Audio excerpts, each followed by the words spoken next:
My mother sold my late father's tools to help pay for my sister's wedding, and I found out because the garage suddenly looked too clean. Dad died 4 years ago. He was a carpenter, the kind of man who could fix a door by listening to it. After the funeral, Mum said most of his things were just old stuff, but his tools were different. She told me they would stay in the garage until I had space for them. I visited every Sunday. Sometimes I would open the old cabinet not to use anything, just to smell sawdust and metal, and remember him humming to the radio. Then last month I went over for dinner. My sister Leah was there with her fiancé, talking about centerpieces and deposits. Like the wedding was a small country she was trying to fund. Mum seemed jumpy. She kept sending me into the kitchen for things. When I finally went through the garage to take out the recycling, the cabinet was gone. Not empty. Gone? I asked where it was. Mum froze. Leah looked at her plate. Mum said she had cleared some clutter. I said Dad's entire tool cabinet was not clutter. That was when Leah started crying and said the venue needed its final payment by Friday, and Mum had only been trying to help. I thought she meant Mum sold a few old things. Then Mum admitted she sold everything. The cabinet, the saws, the carved wooden toolbox Dad made with his initials on the lid, all of it. For $800, I just sat there.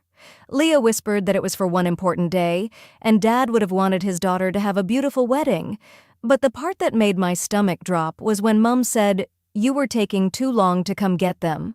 And that was the first time I realized she had never really thought they belonged to me. After dinner, I asked Mum for the buyer S number, and she refused so quickly I knew there was more to it. She kept saying the same thing. It was done. The money was gone. Leah needed help. A wedding only happens once, I said. Dad only dies once too, which was cruel, but it came out before I could stop it.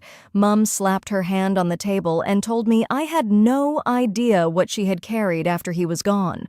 The mortgage, the repairs, the funeral, balance, the way everyone showed up with casseroles and then disappeared. For a second, I felt awful. Because she was right. I had gone back to my rented apartment and my job. She stayed in the house with all the silence. Then Leah said, "You always act like grief makes you the owner of everything."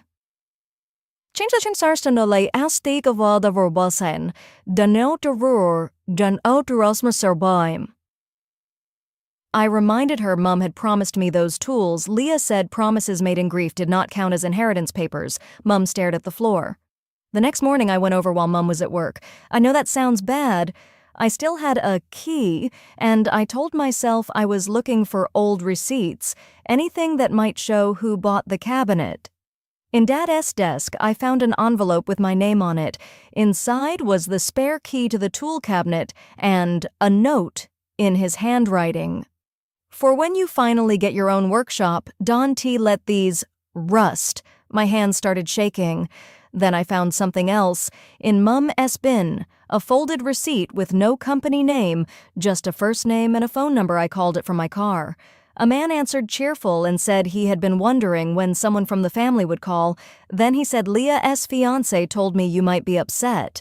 That was when I realized the buyer was not a stranger. It was her future father-in-law.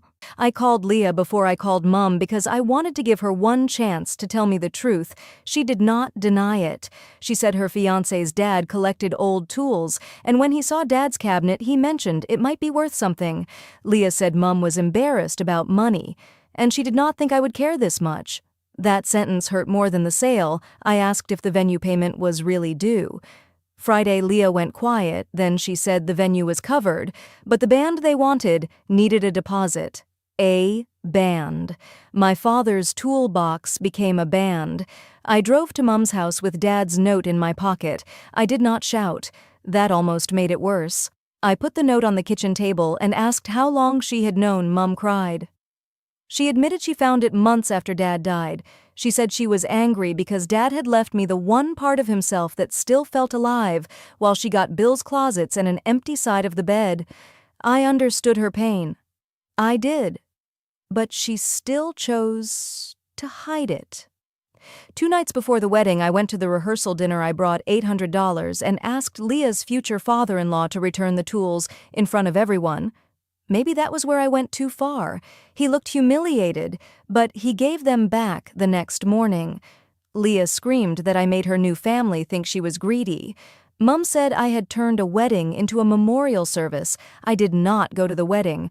The tools are in my apartment, now stacked by the wall because I still do not have a workshop. Leah has not spoken to me since Mum only texts about practical things. Part of me feels like I protected what Dad left me. Part of me wonders if I chose wood and metal over living people. So be honest, was I wrong for exposing the sale and skipping my sister's wedding?